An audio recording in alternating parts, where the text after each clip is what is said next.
Hello दोस्तों, राधे राधे। आज हम एक बहुत प्यारा सा गाना लेके आए हूँ, आप लोग इसको सुनना। और देवर भौजाई का नोक झोंक है।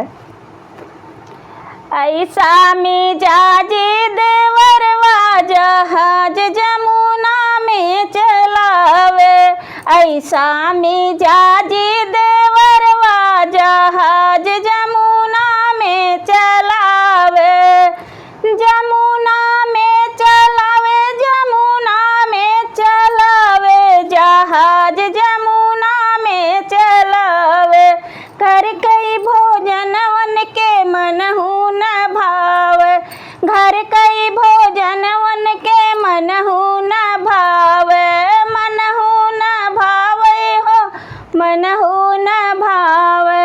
बनही में भौरी लगावई, जहाज जमुना में चलावे, बनही में भौरी लगावे, जहाज जमुना में चलावे।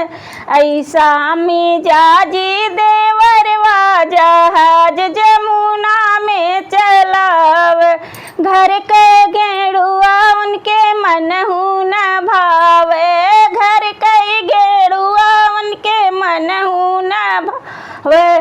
बहेरे कुआं खनावे, जहाज जमुना में चलावे, ऐसा मिजाजी